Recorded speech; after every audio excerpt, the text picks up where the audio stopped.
les amis, soyez les bienvenus à Tarbes pour la suite de cette aventure gasconne. Ici à Tarbes naquit un célèbre héros de la Première Guerre mondiale, le maréchal Foch, et on a conservé sa maison natale. Elle se visite, donc bah go, c'est parti.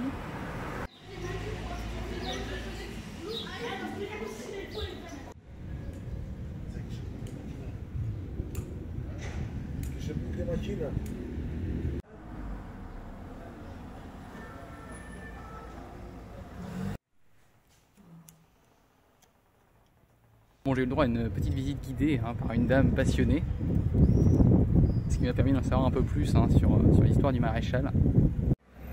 Ouais, l'une des caractéristiques architecturales ici en Bigorre, ce sont notamment ces petites lucarnes sur les toits en ardoise.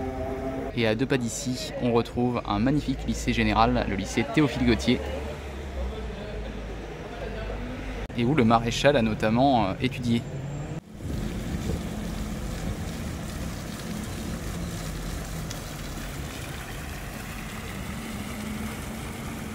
Et nous arrivons à l'entrée du jardin préféré des Tarbais, jardin Massé.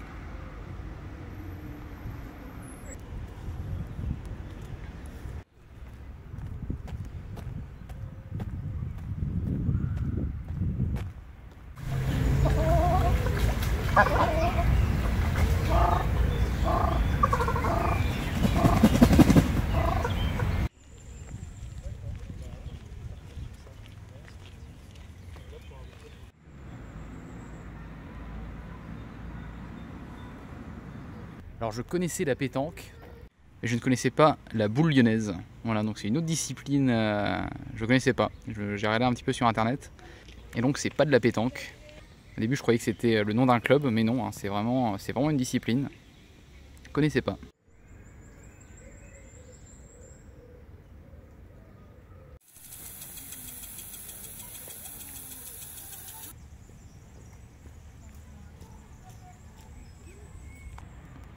Et ce jardin accueille également le musée Massé, musée international des hussards, car Tarbes est très lié au cheval.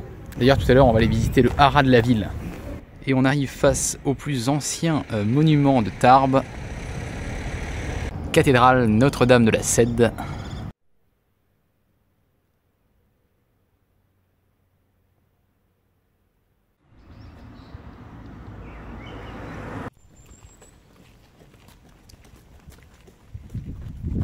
Ici ça rigole pas, les chevaux ont carrément des mangeoires en marbre.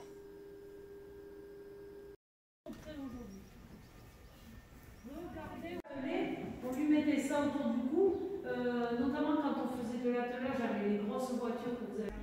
C'était pour les chevaux en fait. Voilà quelques petits extraits les amis de cette visite au haras de Tarbes, ancien haras national. Ancien haras impérial, parce qu'il a été créé en 1806 par Napoléon. Et d'ici à Tarbes, on peut apercevoir au loin la chaîne des Pyrénées. Exceptionnel. Et continuons sur le thème du cheval avec la statue équestre du maréchal Foch. Tarbes, ville très verte au passage.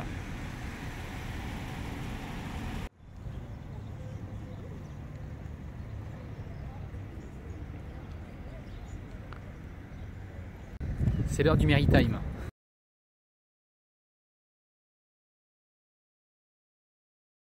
Merci à Anne qui est tarbaise.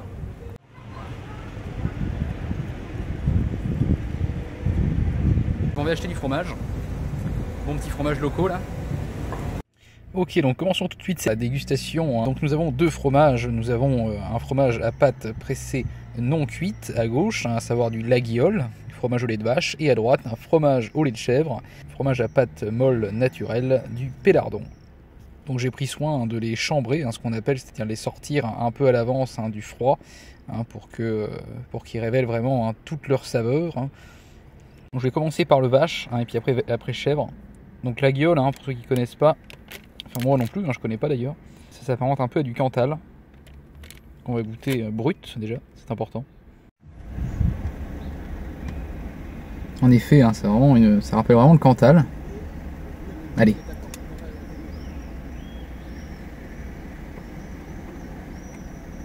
Ah bah, c'est pas mal du tout. Ça ressemble très fortement à du Cantal. Hein. C'est... Faut éduquer un peu son palais, je pense, pour vraiment arriver à les différencier. Bon, passons aux chèvres.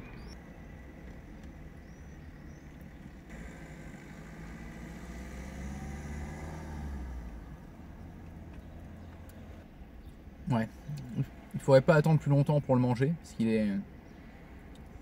Ouais, c'est vraiment le bon moment. Après, plus sec, il aurait été beaucoup plus agressif, je pense. Mais vraiment sympa, j'aime bien la texture de la croûte en tout cas. C'est un petit air de rocamadour, pour ceux qui connaissent. Les amis, il est déjà l'heure pour moi de terminer cette visite, cet épisode sur Tarbes. Sur ce, moi je vous laisse. Je vous donne rendez-vous au prochain épisode. 2 indices, 2 mots, sacré et cirque. Voilà, je vous en dis pas plus.